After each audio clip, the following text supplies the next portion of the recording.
Before we get started in today's video, I just want to say a quick thank you to Bearded Yarn Dudes, who know it's cold up here in New Jersey. They've been watching my videos. They see me out here in the snow and out here in the winter. Even today, it's 28 degrees outside, so even though spring is only 2 weeks away or so, you know, it's still pretty cold. They sent a scarf. They also sent a hat.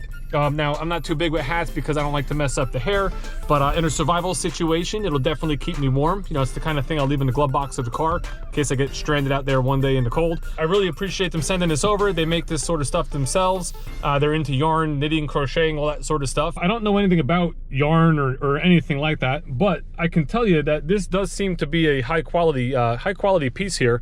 I mean, you got multiple layers here that are obviously going to keep you warm.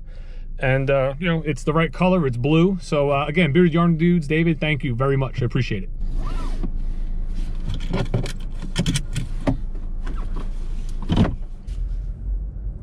Today's topic in today's video is going to be about test driving vehicles, and we're going to kind of talk about what it was like test driving vehicles before COVID and after COVID, and the sort of the perceptions between the salesperson's point of view and the customer or the driver's point of view. Today we're going to do it in this 2021 Chevrolet Equinox. Now this is a sport edition, so it has the black wheels and it has the black trim around the grille, the black mirrors. It gives it a nice sporty look, which you know, a lot of people, including myself, are a big fan of these days.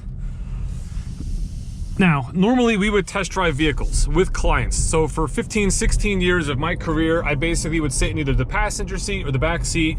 We would pull out of our dealership, we would take this right-hand turn, and at this point I would be telling my client, like, this is the bumpy portion of the test drive. We kind of drive down this road on purpose because it gives you a good feel of suspension. Which is the truth. I mean, it's just, no matter how many times they pave this road, they seem to just pave over the bumps and over everything that's imperfect about it. But it does give you a good feel of how a vehicle will handle, you know, especially new vehicles, because new vehicles, they all feel good if you're on a nice smooth road. Some of the advantages of being in the vehicle with the client is, one, you can provide direction. If they're not from the area, you can tell them where to make the lefts, where to make the rights, and you know, give them a route to take. You're also in the vehicle with the client, so you can answer questions as well as demonstrate, you know, different features and different things along the drive. And probably most importantly, you get to kind of see the customer's reaction. So you can, one, ask them questions and find out directly. Two, you can watch body language and you can see how they're enjoying the vehicle or not liking the vehicle. You'll always get, when there's two people maybe in the front seat and you're sitting in the back, they'll have little small quiet conversations that you'll kind of pick up, maybe little tidbits on what their thoughts are on the vehicle. And that helps us sell it. You know, it helps us understand if this is the right vehicle for you, or maybe, you know, maybe it's not. This is the actual test drive route I used to always take. I would have customers go down that road, around the back, up this road here, and into a couple parking lots to get back to the Livingston side of town rather than the East Hanover side of town, which is a little west of here. I would even have them sometimes, if they wanted, to pull into like this lot, park between a couple cars. You know, when we were in Tahoes and Suburbans, I would always have them do like a circle, like basically do a radius test to see how tight a turning radius the Suburban and Tahoes have, because they were just really truly impressive. So we would pull into maybe this lot over here to the right, and you know, just do that little test and show them how tight the turning radius was and the maneuverability of such a large vehicle. And then up here we would put our left blinker on and we would go to the left to extend the test drive. Now, a lot of times customers wouldn't want to go any further, and they would make a right-hand turn right here at the stop sign, and they would be right back at the dealership. And it is such a super short test drive that really, do you get a good feel of the vehicle in that quick a time? You know, so I always preferred people to go a little bit longer. We would make a left at this light. We go down the highway here to Livingston Circle, a little bit of Eisenhower Parkway, which is like 55, maybe 60 miles an hour, and then ultimately come back the opposite way on this same road here. As I just stopped there, it reminded me of being on test drives because the auto start-stop system turned the engine off. And at that light is where I would always explain how that system works, you know, for a customer. That's the thing. When you're not in the vehicle, you can't do that sort of stuff. You can't explain that sort of thing. So you don't know if, one, they picked up on it. They don't know, two, if they wondered what happened. You know, they're out there kind of on their own with no, like I said earlier, no direction or anybody there to be able to answer any kind of questions.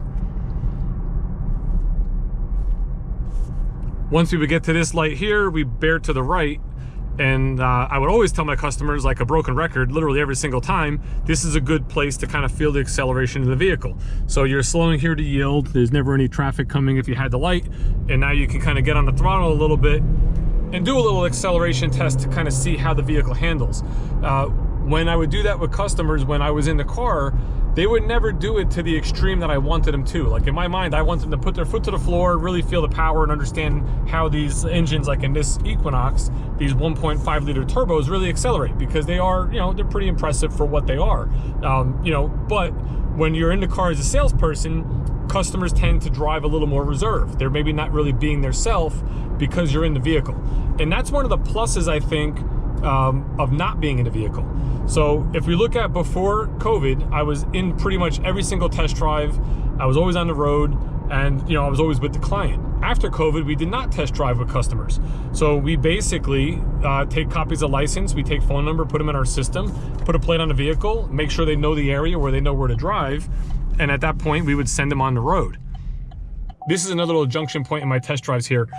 We just turned right to go back to the dealership, but at this point when I was in the car, I would ask the customers, if you want to go further, go straight at this light and we can go to the next light. We can U-turn around, come back, and then go right down the same road, just to kind of extend the test drive a little bit longer. A lot of times customers declined. Funny enough, the people that were in like Camaros and things like that always wanted to go further. We can turn on red here, so we're gonna do that and head back towards the dealership. This part of the road was always really nice because it's just like a 25, 30 mile per hour speed limit. You got little curves here, little turns, little country road. This test drive route really was good because it gave you a little bit of everything. It gave you some bumpy road, it gave you some parking lot, it gave you some highway, it gave you some country road, and then you're back to the dealership. The whole thing right now, I'm probably only filming, if I look at the time here, for about 6 minutes. So the whole test drive only takes maybe like 8 to 10 minutes, you know, from start to finish. Now, one of the biggest differences I'm noticing is that when customers do go out in the cars by themselves, test drives are a lot longer. They're going out, again, we're not in the vehicle, so they're probably more comfortable. They're probably able to openly discuss the vehicle more, you know, when the family's in the vehicle, not in front of a salesperson. And they also get to drive the car really however they want because no one's watching over their shoulder. So if they want to feel the acceleration, they probably do it. They're probably driving the vehicle more like they would drive their everyday car, which in my opinion is better.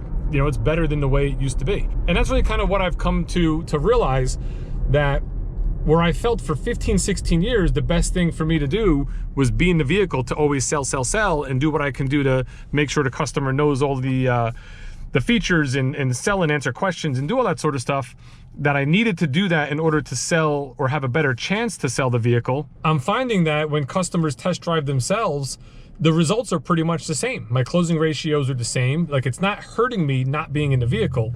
And I think it's actually, in some cases, like we were just speaking about, it's better because it's giving the client the freedom to really experience the vehicle the way they want and you know, the way they choose to. Because most people come back from test drives and you know, when I'm not in the vehicle with them, they have a handful of questions. They always enjoy the ride. It's always relatively good. And whatever questions they have, I can just answer when they get back. Now, the positive thing for a salesperson is I actually get to do other work while they're out on the road. So sometimes you'll have a customer on the road for maybe 15 to 20 minutes rather than 8 to 10. And that gives me time to send some emails, make a couple calls, maybe run around, you know, maybe even the whole day. It's funny, I was eating lunch and I was eating a salad. I just started it. I put my dressing all over the salad. And then right as I did that, a customer showed up.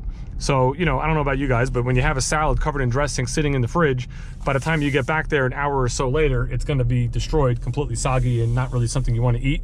So what I did was I got my customer all set up for the test drive, put a plate on it, went back into the kitchen, and in about 7-8 minutes, I scarfed down the entire salad, which was before they came back on their test drive. So I got to eat and they got to experience the vehicle. And then we actually sold that vehicle as well. It was one of these Chevy Trailblazers. So that's sort of my thoughts on what test drives are like, you know, in general. Again, now I'm a fan of not being in the vehicle. I think that's really the better way to do it, which is completely contradictory, like I said, to my whole career up until about a year ago when we stopped going on test drives because of COVID. What are your thoughts? Do you like test drives? Do you like when the salesperson's in the vehicle, not in the vehicle? What have you experienced? Anything good, bad? You know, put it down in the comments. Let's get a discussion going and kind of just see what it's like, you know, what it's like out there from different points of view. Bearded Yarn Dudes, David, thank you very much. I appreciate the scarf and the hat. If you want to go check out what they have, you know, he's on YouTube, he's on Facebook. So check that stuff out, and I will see you guys in the next video.